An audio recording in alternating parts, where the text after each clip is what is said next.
सीधे रुक करते जेईसीसी सीतापुरा का, जहां स्टोन मार्ट 2022 का उद्घाटन मुख्यमंत्री ने किया और अब कार्यक्रम को संबोधित कर रहे हैं। सीधी तस्वीर। चेयरमैन राज्य को राजीव अरोड़ा जी, सुरेश मोदी जी,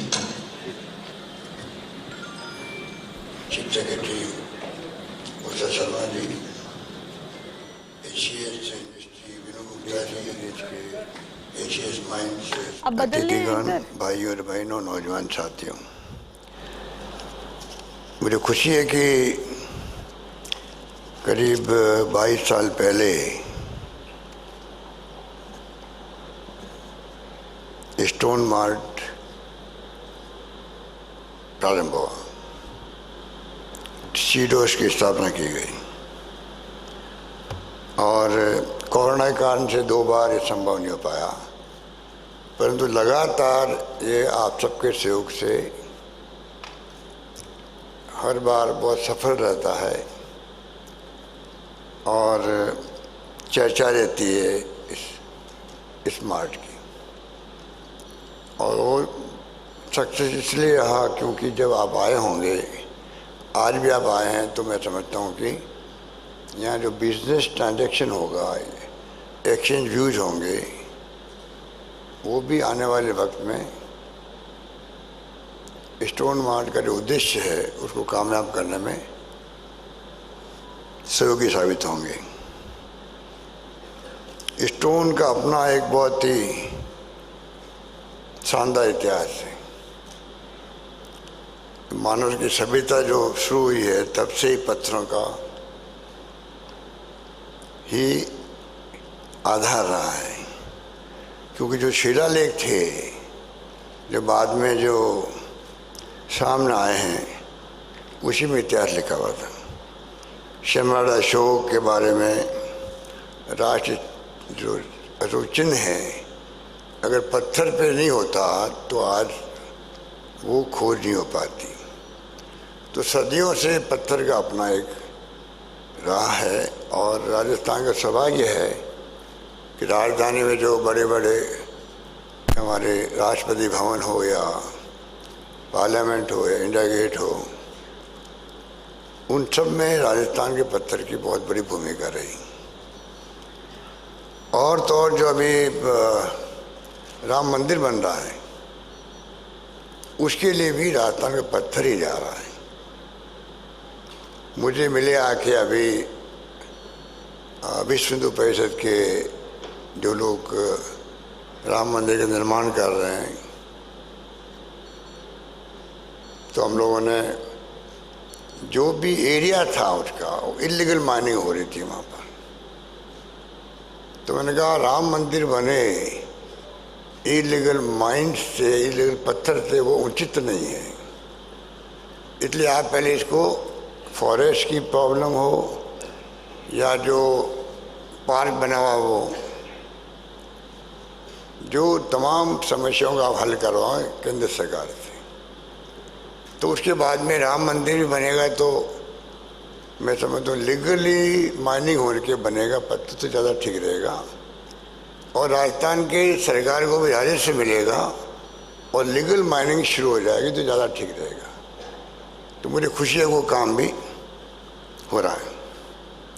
पर जो ये सेक्टर आपका है, रियल एस्टेट के साथ संबंध रखता है, बहुत बड़ा, बहुत ही ऐसा संबंध है आपस में।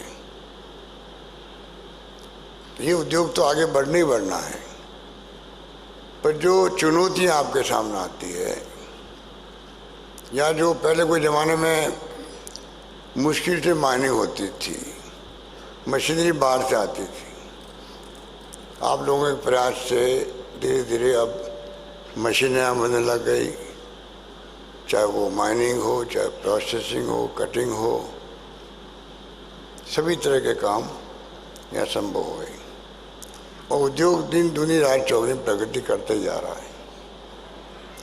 बहुत बड़ा श्रेय राजस्थान का है इस काम के लिए। मार्बल के अलावा क्वार्टराइट है, वो चाहे वो आपका बाद में निकल गया ग्रेनाइट, ग्रेनाइट के अंदर भी राजस्थान ने बहुत प्रगति करी है।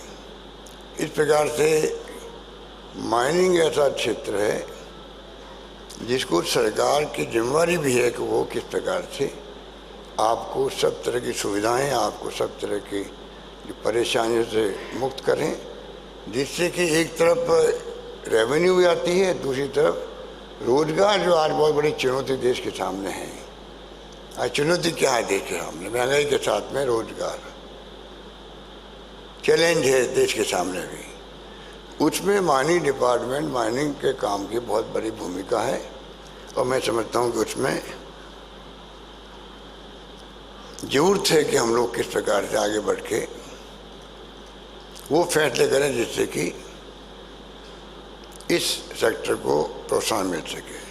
माइनिंग पॉलिसी बहुत शानदार है, अभी मेरे पूर्व वक्तों ने कहा आपको, आप भी मानते होंगे। पॉलिसी जो भी आई राजस्थान के अंदर आई है, अभी टूरिज्म की पॉलिसी बताया आपको। जब मैं केंद्र में सिविल एविएशन टूरिज्म मिनिस्टर था 85, वो जो उस वक्त में जो घाव हुए थे उसमें बहुत अच्छे ढंग से मरहम लगा है।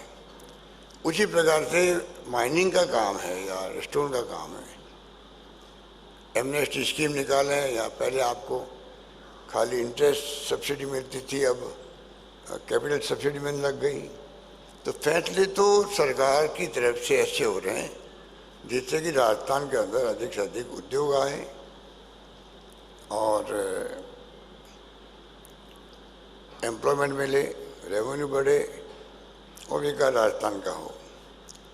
यही सोच करके मैं समझता हूँ जो जो बजट की घोषणा हमारी है उसी रूप में है जिससे कि इस सेक्टर को भी प्रोत्साहन मिल सके। चुनौती बहुत है। एक तो आपके 65-70% जो वेस्ट जाता है उसके ऊपर अभी CSB कह रही थी आपको हम सबको चिंतन करना चाहिए कि और क्या रिसर्च हो सकती है। कम से कम वेस्ट हो, 60% 70% वेस्ट होना तो बहुत बड़ी बात है। मुझे नहीं मालूम है, मेरे को नॉलेज भी नहीं है कि दुनिया के दूसरे मुल्कों में क्या स्थिति है या चाइना में क्या है। अगर वहाँ बहुत ज़्यादा एडवांस है कि बहुत कम वेस्ट होता है तो फिर हमें भी उसकी तरफ बढ़ना चाहिए। किस प्रकार से कम वेस्ट हो, 65% के लगभग कहते हैं वेस्ट होता है, वो तो बहुत बड़ा है, बहुत ज़्यादा है। तो रिसर्च आप करें या दुनिया के मुल्कों में क्या हो रहा है वो तो आप जानें, मुझे ज़्यादा उसके बारे में जानकारी भी नहीं है। अभी जो इन्वेस्ट राजस्थान हुआ उससे माहौल बना है।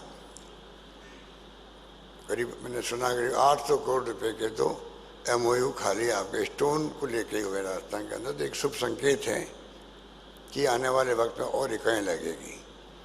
इकाइयाँ अभी बताया गया मुझे कि लगातार लगती जा रही है राजस्थान के अंदर। अच्छी बात है कि राजस्थान के अंदर अगर और ज़्यादा इन्वेस्टमेंट आएगा तो उसका अपना लाभ मिलेगा। ये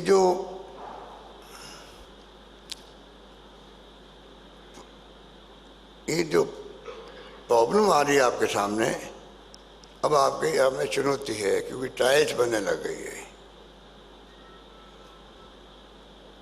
गुजरात के अंदर ज़्यादा काम, मेरे ख्याल एक करियर साहब बैठे हैं, अशोक करियर जी, इनका भी कन्फ्लिक्ट हो रहा होगा। हो रहा है क्या? कहाँ बैठे हैं? क्या करियर जी, आप भी टाइल्स बनाते हो?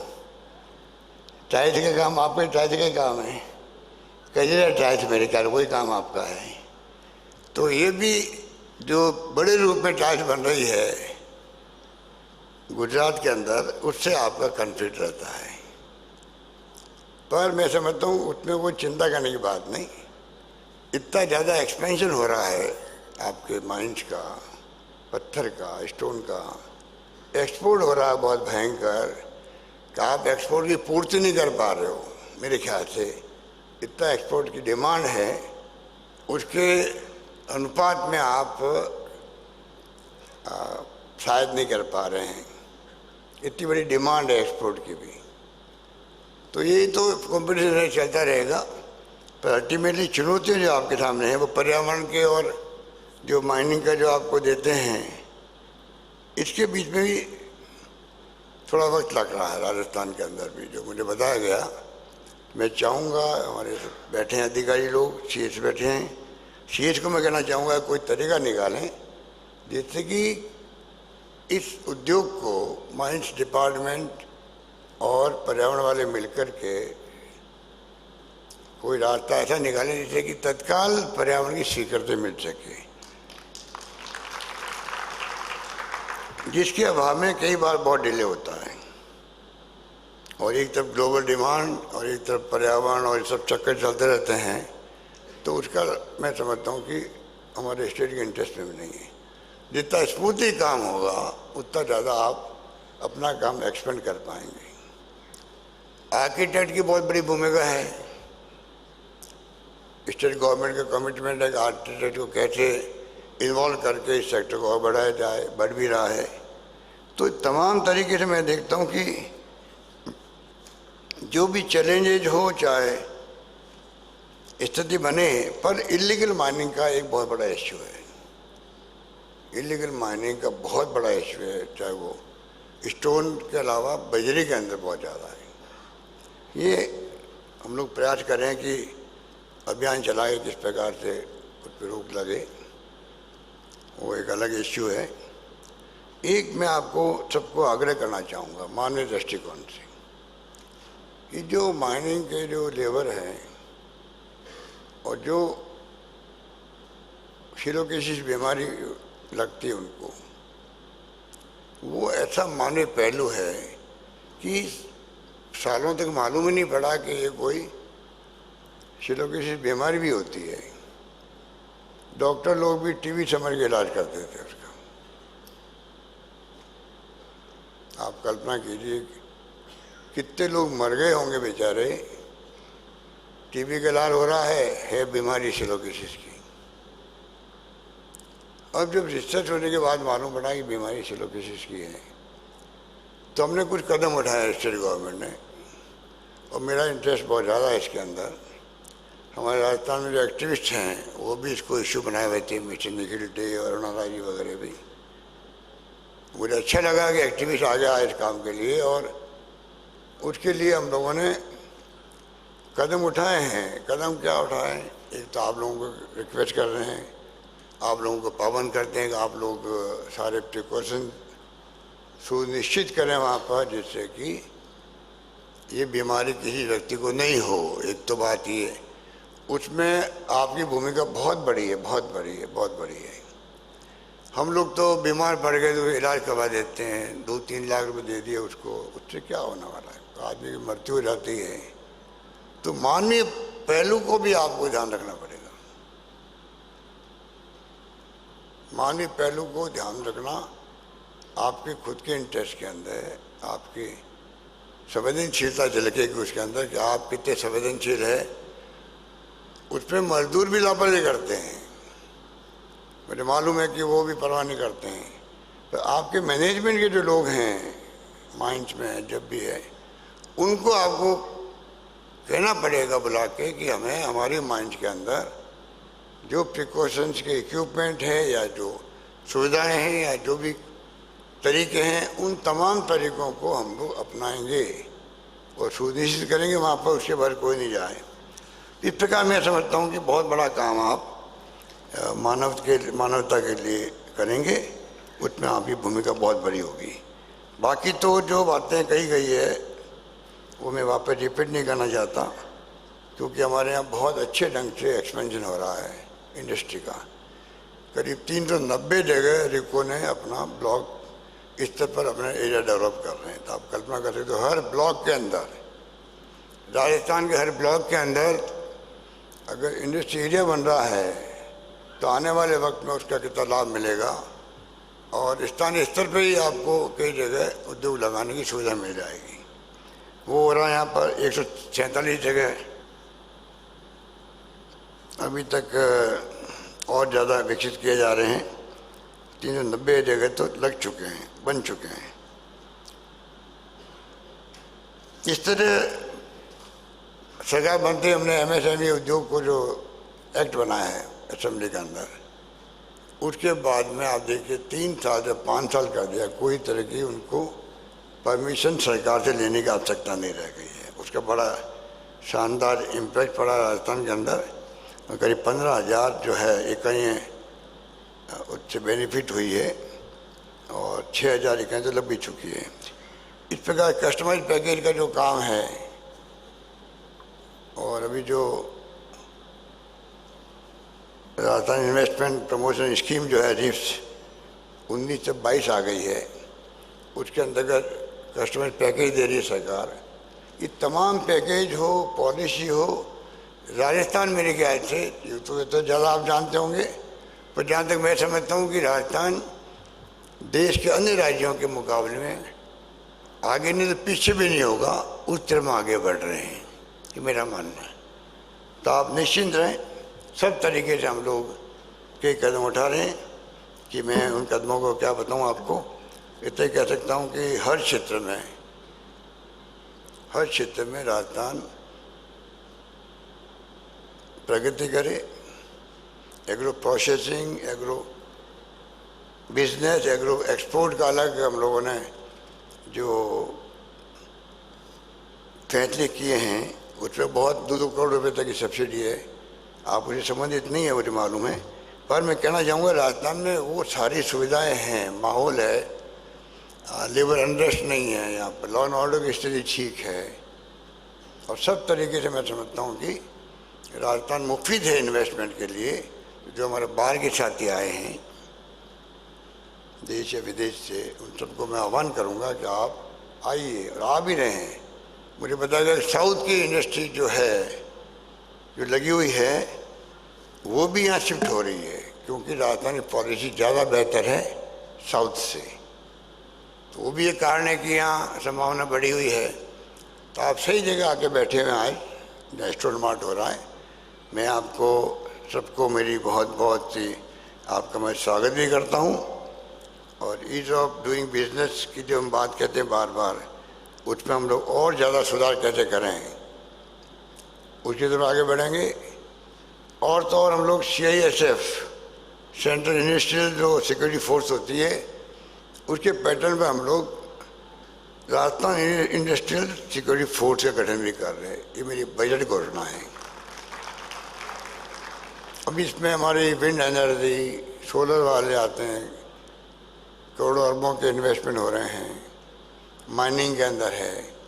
तो सब जगह कोई तकलीफ नहीं है, आपको स्मूथली काम हो जाए सब, इस तरफ हम लोग पूरी तरह प्रयास करते हैं। मैं उम्मीद करता हूँ कि आप यहाँ पधारे हो, तो आपको आपका आना का मकसद ही है, पर मकसद के साथ में आपका आना इस बात का प्रतीक भी है कि राजस्थान से आपको बहुत उम्मीदें हैं, इसलिए आप आए हैं। और मैं समझता हूँ कि आपकी उम्मीदें पूरी हो, उस दिशा में हम लोग कोई कमी नहीं रखेंगे, ये आश्वासन देता हूँ। मैं अपनी बात समाप्त करता हूँ। धन्यवाद। जय हिंद। धन्यवाद। बहुत बहुत धन्यवाद माननीय मुख्यमंत्री जी, आपके प्रोत्साहन भरे संदेश के लिए, हम सभी का मार्ग प्रशस्त करने के लिए, और आपकी जो सोच, जो मंशा, जो नीतियां हैं राजस्थान को देश का अग्रणी राज्य बनाने की तरफ और सभी के लिए और अपॉर्चुनिटीज़ लाने के लिए और ईज़ ऑफ डूइंग बिजनेस प्रदान करने के लिए बहुत बहुत धन्यवाद। Ladies and gentlemen, in every India Stone Mart, we've had a tradition of conferring the Lifetime Achievement Award to the individuals, to exemplary leaders for their outstanding contributions, for their achievements throughout their lifetime, and also presenting the ISA Award.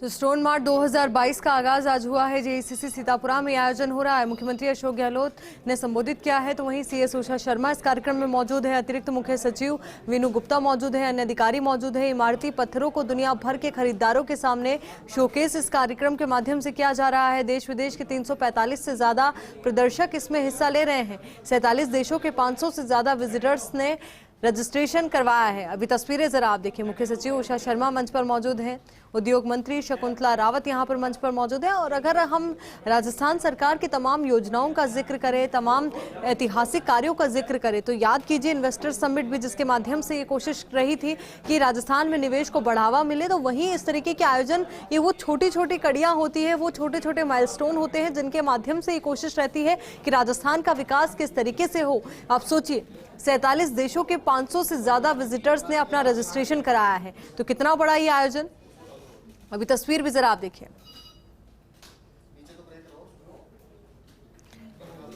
तो 47 देशों के 500 से ज्यादा visitors ने अपना registration कराया है। यानी कि इस पूरे आयोजन का प्रचार प्रसार किस ढंग पर किया गया होगा, किस स्तर पर किया गया होगा।